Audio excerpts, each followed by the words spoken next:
Hi everyone, my name is Nadine and I'm one of the founders at Something Digital.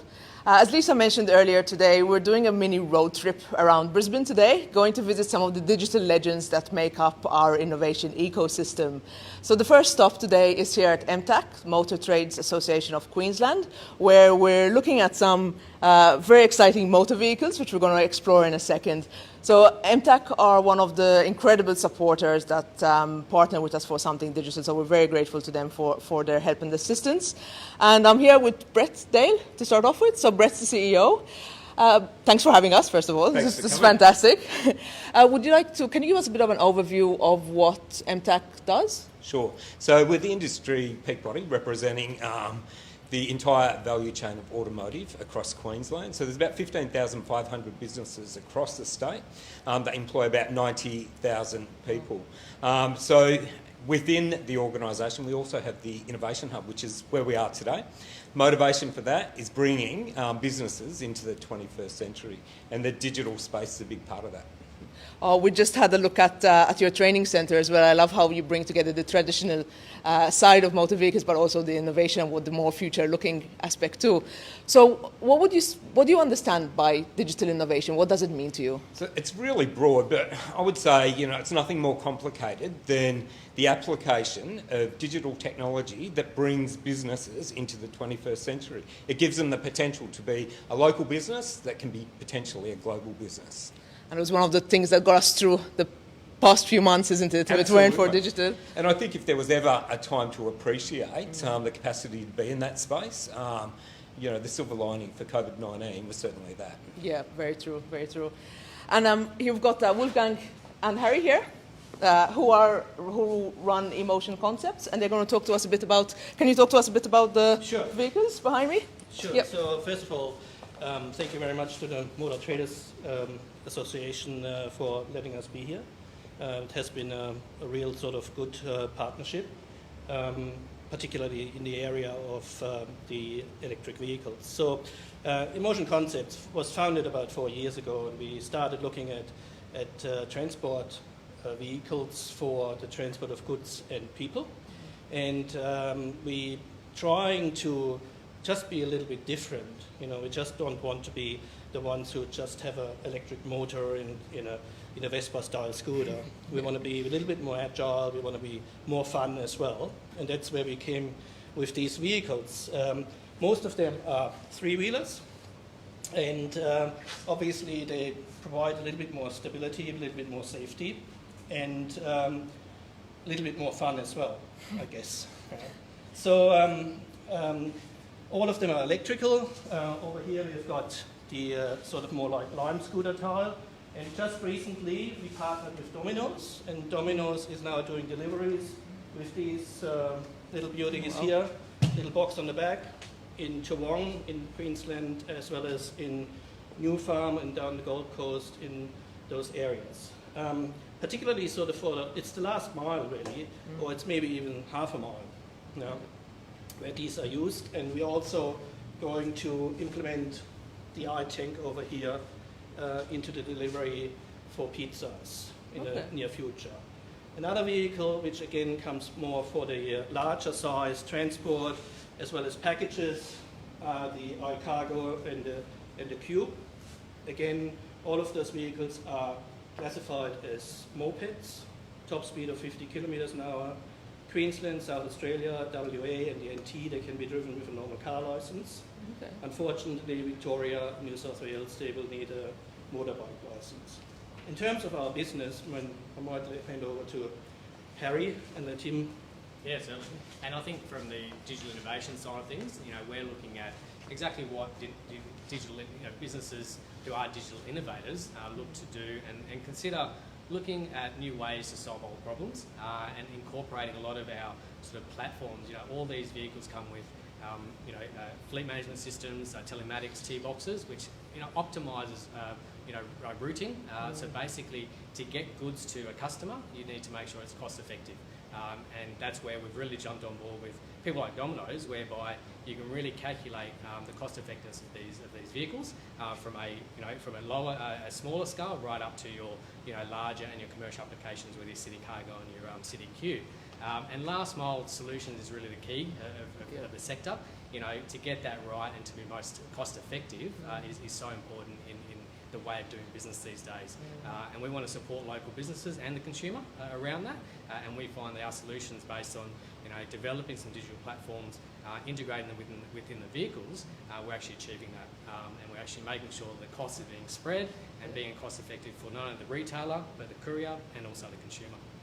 And in some ways, what we have seen with the whole COVID situation, obviously, is that all this last mile transport has flourished. You know, it's probably one of those areas which actually has a lot increased. But at the same time, we have also seen that companies which have pivoted from restaurants, you know, from the on-table delivery to an external delivery, suddenly have realized, you know, that their Uber or their Deliveroo's and everything, it's not cost effective. So we are seeing that as basically disrupting the disruptors as well.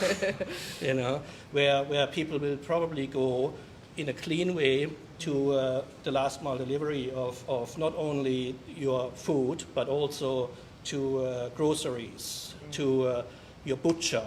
And that's one of the things we are looking forward very much to bring your local businesses online, but make that as a shopping experience as well.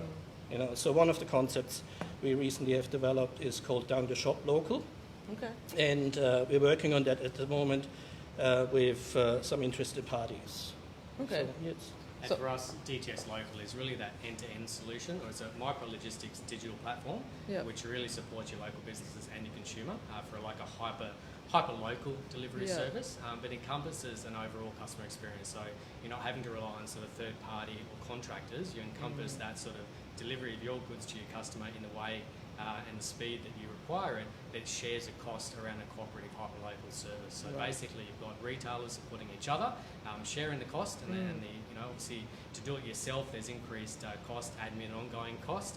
This sort of spreads out across retailers within a certain local precinct, enables that sort of cost effectiveness that we're talking we spoke about around not just being a point-to-point, but a sort of a combination of multi-jobs and cooperative digital platform for the retailers.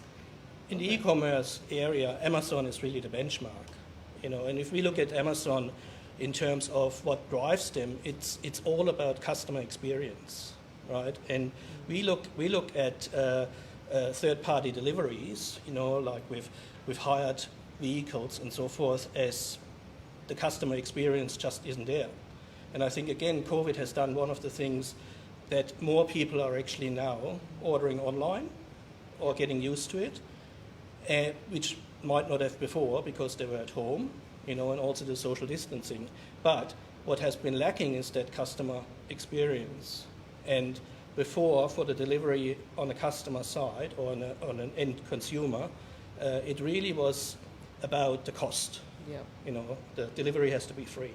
But I think we see a change where people want to have it delivered in a nice way as well. Of course. Right. Yeah. So the idea basically there is to not have people as independent contractors, but rather as a employee, you know, uniformed and nice, and it's your sort of your local hyper local post style man, you know, which you know. Well, I love this because you're not just talking about the technology that goes obviously in the vehicles themselves, but you're now talking about the whole digital platform, you're talking about customer service, you're talking about so many different, you talk about the local aspect and how we're going to promote businesses there, which to us is what digital innovation is all about, bringing all these different elements together to... Look, one of the things we found is, you know, when we started out with the vehicles, we thought, you know, that we bring the vehicles in and they will fly off like hotcakes. Yeah. You know, because they're cool, you know, and they look good. Yeah, they look good, and they actually drive well and all these other things, you know. But what we actually found is that we are in a area now, you know, where we have to not sell the vehicles, we have to sell the application of the vehicles. Right. Interesting. Okay. So we have spent a lot of time, you know, in developing use cases for these vehicles, you know, which make not only social sense or they make also bottom line sense. You know, so we want to bring people across from not only the social responsibility, but also to the to being profitable by it. Yeah. Right. Yeah. And I think we've covered that with the range of vehicles coming from a smaller scale PMD, Yeah. personal mobility device, Right. which again serves as application for a certain distance, Yeah. right through to again the last mile solution, and with those integrated digital obviously technology associated with optimising how you're using them and the diagnosis behind the vehicle. It also incorporates into those business models of application, which is exciting to us, Oh, and we're quite definitely. excited to really launch them. And we've really found that uptake since even pre-COVID, but a lot coming out post-COVID, which has been exciting. And I think that's also one of the things where we can't ignore the digital values. You know, as Brett said before, you know, I mean, we can't ignore it. You know, and that's what I think where a lot of the new developments will be. You know, that we're going towards the application of things. Yeah. You know, I mean, these days, I remember when computers came out, the first PCs and things like that. I know, I mean, I look younger than It's okay, I remember that too. but I remember that we could talk about, you know, what CPU we had, you know, how much memory a thing had, and all these other things, and how cool. And now you go into a shop and you say you want to do CAD, or you want to do games and things like that.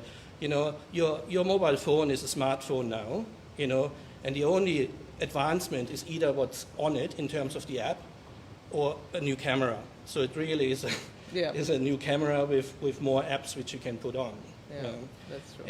And I think that's sort of a rethinking as well in a lot of industries. And I'm sure that Brad can talk about this as well, that this whole digital thing has to be a rethink about how we're going to do services. You know, I was just reading this morning, for instance, that in the car industry, people like to be texted, you know, about their progress in services or so forth, you know. And that's all these things where we're starting to see digital applications coming to profit or benefit, you know, the business as well. And I understand that we might be able to get a little demonstration in a few minutes. Sure. Yeah, have a bit of a play. You can do a pizza delivery. Oh, is there the pizza inside though? Awesome. So we're going to get back to you in a few minutes with a bit of demonstration, and then we'll head off from there. So thank you so much for that. Thank you.